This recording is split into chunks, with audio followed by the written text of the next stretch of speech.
You know, have you ever just stopped and looked at some totally ordinary thing in your house and wondered, what's its story? Like, really wondered? Take that bottle of cleaner under your sink. I mean, it seems so simple, right? But it has this absolutely incredible backstory. Today, we're going to trace the journey of just a single drop of that stuff, all the way from a game-changing scientific idea in the 1800s right to your kitchen counter. So yeah, let's dive in. All right, so chemistry in your cabinet. Let's begin with something we all have.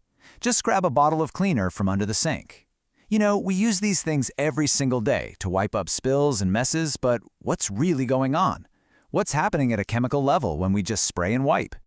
So what is really doing the work inside this bottle? I mean, you use them every day, and spoiler alert, it is definitely not just scented water. Nope.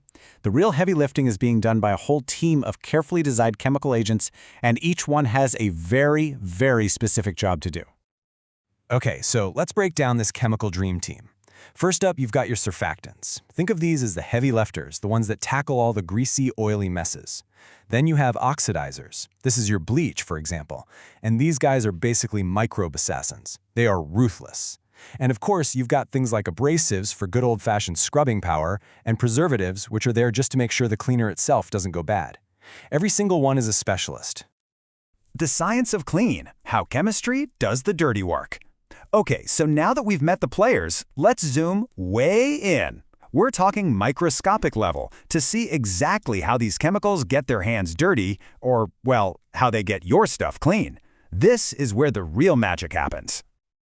So let's kick things off with the absolute star of the show, the surfactant. Now, the secret to its cleaning power is that it kind of has a split personality. One end of the molecule is called the hydrophilic head, and it loves water. But the other end, the hydrophobic tail, absolutely hates water, but it loves oil and grease. It's this two-faced nature that lets it act like a bridge, connecting a greasy stain to the water you're trying to wash it away with. Okay, so check this out. Imagine a single drop of grease on your countertop. The surfactant molecules just swarm it. Their oil-loving tails dive right into the grease, burying themselves in there. At the same time, all their little water-loving heads stay on the outside, facing the water. What you get is this perfect little sphere called a micelle, with the grease trapped right in the middle. Now, the water can just grab onto all those heads on the outside and whoosh, it rinses the entire package right down the drain. It's honestly genius. All right, next up, the enforcers, oxidizing agents. These guys are all about aggressive, brute force action. Think about bleach. How does it work? Well, it releases these super reactive oxygen atoms that literally just rip electrons away from other molecules. This chemical violence does two things. One, it shatters the chemical bonds that give stains their color, making them disappear. And two, it completely obliterates the cells of microbes like bacteria and viruses. It's not subtle. It is a chemical bulldozer. A revolutionary discovery. Why we clean in the first place. Right, so all this talk about killing microbes and disinfecting everything, it begs a bigger question, doesn't it? I mean, where did this obsession even come from? To get that answer, we have to go back in time, way back, to a time when the idea of a germ just didn't exist.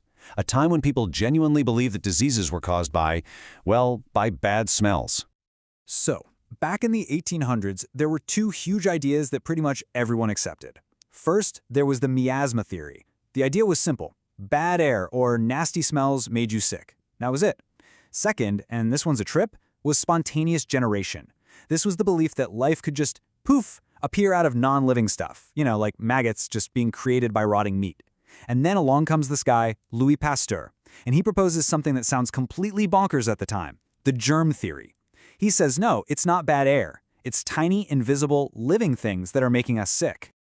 And you really can't overstate how deeply people believed this stuff. It was widely believed that life generated spontaneously from the air. I mean, this wasn't some fringe idea. This was accepted scientific fact for centuries. It was the go-to explanation for everything, from mold growing on bread to flies appearing on garbage. It was just the common sense of the era. But what if it was all wrong? What if centuries of accepted fact, the very foundation of biology, were just completely wrong? This is that critical moment. Pasteur was up against a mountain of skepticism. He had to prove to the entire world that this invisible universe of microbes was real and that life doesn't just happen. And this is how he did it. He just dismantled the old theory, piece by piece. First, in 1857, he showed that fermentation, turning grape juice into wine, was caused by tiny living things, yeast, not just some random chemical reaction. But then, in the 1860s, came his masterpiece, the swan neck flask experiment. It was brilliant. He boiled broth in a flask with this long S-shaped neck. Air could get in, but dust and any microbes floating in the air would get trapped in the curve. And guess what? The broth stayed perfectly clear. For months. But the second he snapped off that curved neck, exposing the broth directly to the air, bam! It got cloudy, it got contaminated. It was the ultimate mic drop. He had proven conclusively that life only comes from other life. From germs to vaccines, Pasteur's lasting legacy. And look, disproving a centuries-old theory, that was just the beginning. This wasn't just some academic debate. The discovery of germs didn't just change a few textbooks. It completely revolutionized human health, medicine, hygiene. It basically built the foundation for the modern world we live in right now. If you want to understand just how massive this impact was, just look at this number, 50%. Before germ theory, surgery was basically a coin toss for your life.